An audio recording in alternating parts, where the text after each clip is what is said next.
This is BBC News. I'm Shaun Ley. The headlines at 11. North Korea ramps up the rhetoric, threatening the United States with a preemptive nuclear strike if the US plans military action against it. If the US is reckless enough to use military means, it would mean from that very day an all-out war. Prince Harry opens up about the grief he suffered after the death of his mother, Diana, Princess of Wales. The debate on constitutional change is over. That's according to Turkey's President Erdogan after he brushed off criticism from international election monitors of the referendum. EasyJet has apologised after 2 passengers were removed from an overbooked flight and were not offered compensation. Also this evening, Brighton and Hove Albion has secured a place in the Premier League for the first time in its history. Victory over Wigan Athletic leaves the Seagulls in the top flight for the first time in more than 30 years.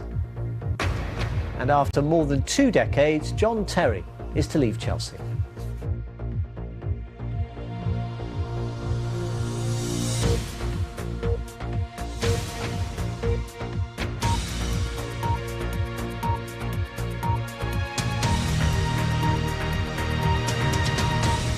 Here, Brighton and Hove Albion fans are celebrating tonight after making it into the Premier League next season.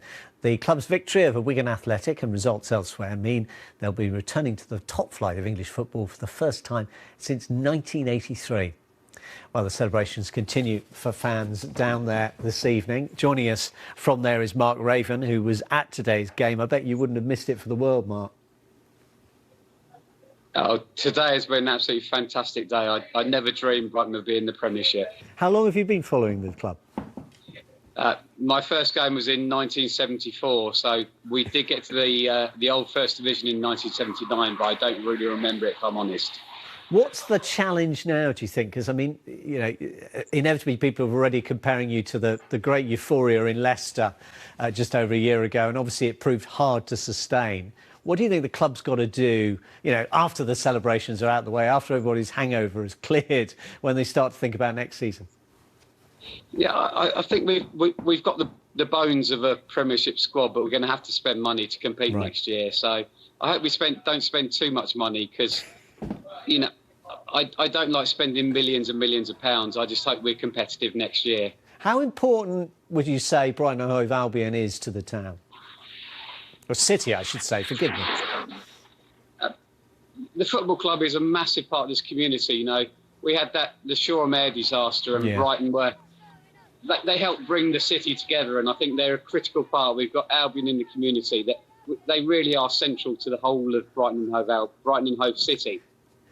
Yeah, and it's quite right that, you know, the club's title reflects the fact that you've got these 2 big communities, and there's always been a bit of a rivalry, hasn't there? But is football one place where Brighton and Hove actually bury their differences?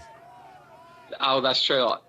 I come from Hove. I live in Hove, actually, as we call it, not Brighton. But we're Brighton and Hove Albion, and the motto of the club together is together, and that's what it's all about at the moment, is together. Brighton and Hove, as a city, we're together. Now, you said you don't want the club to spend too much money. You don't want to change the character of the team, certainly not overnight. So there's somebody who's just suddenly become available, old John Terry up at Chelsea. Do you fancy luring him down to the south coast for a valedictory end to his career? We need players with experience, so it's going to be a really hard mixture of the young players who are coming through. We've got people like Knockhart. They are Premiership quality. They can terrorise Premiership teams. But we do need to buy people who've been there, done it. So I wouldn't say no to him. Mark Raven, it's a real pleasure to talk to you. Thanks for giving us some of the great atmosphere down there this evening, and I hope you continue to have a good night. Congratulations. It's been an absolutely brilliant night. We've loved it. It's nice to have some good news, isn't it?